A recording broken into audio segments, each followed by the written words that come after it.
My name is Hannah. I'm a housewife and I recently had my first child. It's a lot of work doing everything on my own during the day, but I love my baby. And my husband Nate helps out whenever he can, like on the weekends. So we're managing. About 6 months after I gave birth, our new house was complete, and we were finally able to move into our dream home. But about 2 weeks in, my mother-in-law Karen moved in without even asking for permission. Karen used to live with my brother-in-law and his wife, but I guess they didn't get along and she left their house. Even Nate was extremely mad at his mother for coming without any notice in advance. Why are you here? Go back to Chris's place. I can't live with his devilish wife. She always tells me to clean the house. That crazy girl is looking to work me to death if I continue to live there. Plus, you'll need help raising Jordan too, right? You'll need the extra hands. I'll help Hannah out, so please, let me stay with you guys. We contacted Nate's brother, and he seemed fed up with his own mother and didn't want to take her back in. We figured that if she actually did help out with the baby, I could get more time to relax. So, after I talked it over with Nate, we decided to let her stay. Until one of the city-managed apartment rooms opened up. Karen, however, only helped out with Jordan at the beginning. She gradually started getting lazy, and in no time, she would just keep napping as Jordan cried in his baby bed. That alone wouldn't have been the end of the world, but... Karen, I've told you many times to please clean your room. Don't just leave these boxes piled up. I know. Shut up. I told you I'll do it, all right? When are you going to do it? These boxes look like they're ready to fall over at any time now. Jordan could get hurt, you know? Karen didn't know how to clean or stay organized at all. She would grab her washed clothes and just pile them on the floor. Her room was filled with empty bags and trash from her snacks. She never cleaned her sheets either. One time, one of her boxes were leaking something weird and I had to clean it up. Taking care of a baby was enough trouble. Why do I have to take care of Karen too? Mom, please, you have to clean up. This is a brand new house. I can't stand that it's this dirty already. Please at least throw away your trash after you eat, and stop leaving your half-empty drinks everywhere. Shut up! Why don't you guys do it then? I'm perfectly comfortable just like this. I couldn't stand the dump that she had created, so I cleaned it. Ah, not bad! Karen seemed pleased about it, but I didn't have much free time. I had to go take care of Jordan, go shopping for daily life, do other housework, go to the doctor for checkups and vaccines, and so on. It was enough work for me just to keep the kitchen and living room clean. I didn't have time to take care of Karen. That would turn her room a mess if I looked away for a second. I was getting pretty annoyed with her. You need to help clean! I yelled at her a couple times, but whenever I'd yell, Jordan would start crying, so I could never fully get my point across. Sometimes it was just easier to do it myself. Eventually, I would just pick up after her without saying anything. She must have gotten the impression that I was her maid or something, because she gradually started escalating. Her malfeasance was even directed towards my baby. Jordan, try this, it's yummy. Hey, wait! Stop trying to feed him something you already put in your mouth! He'll get cavities! I rushed over and picked my boy up. Karen just looked upset as she grunted and turned away.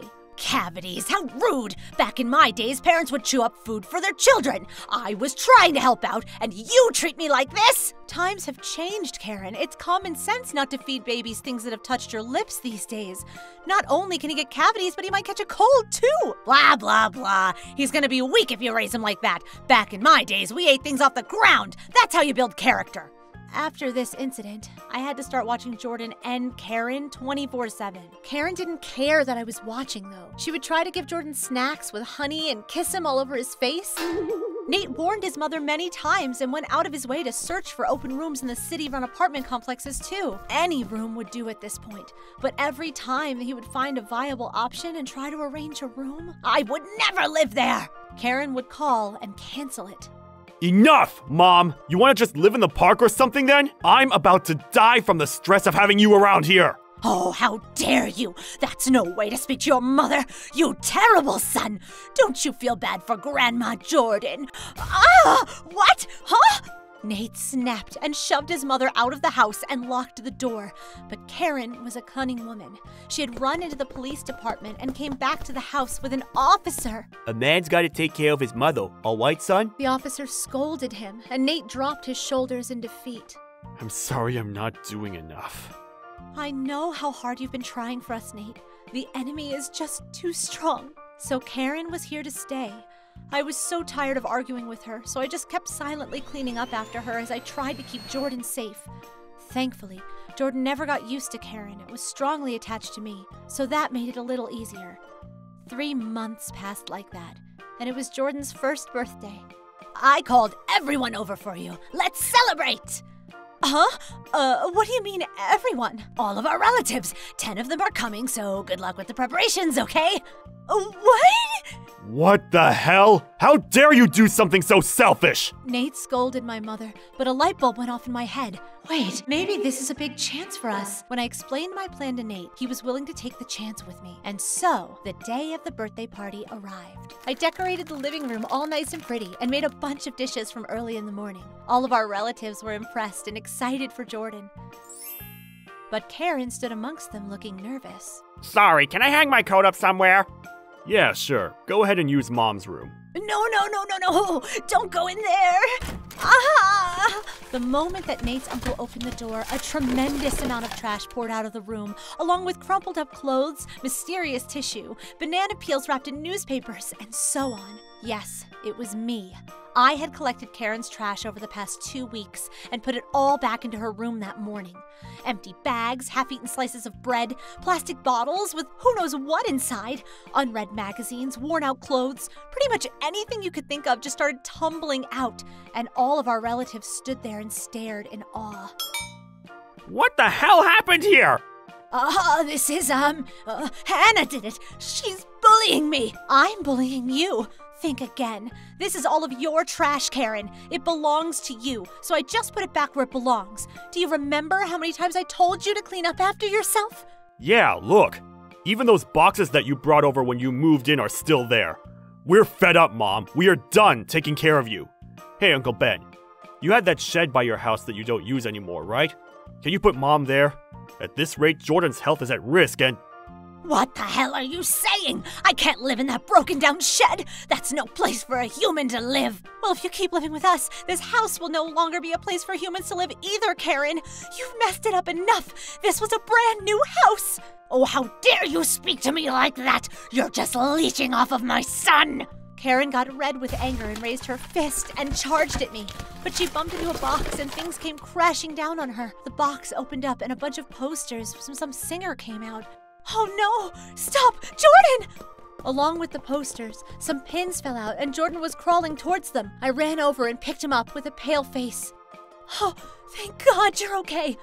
That's enough, Mom. With you around, Jordan is going to get hurt sooner or later. And with how dirty you are, Jordan might get sick. If that happens, I'll never be able to forgive myself. Oh, you're treating me like some sort of villain now! I came over here to help you and Hannah out, and... Are you kidding me? All you've done is cause trouble. Please, get out of here. I couldn't hold my tears back any longer and started bawling, and Uncle Ben slowly walked in front of me. Nate, Hannah, it must have been hard for you two. I'll take this one with me, so you guys live in your nice new house with the 3 of you. Hey, don't decide that for me. No way. I don't want to go to that crappy village. There's nothing to...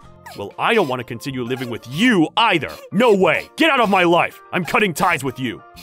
Her son's claims to cut ties with her must have been a big shock to her.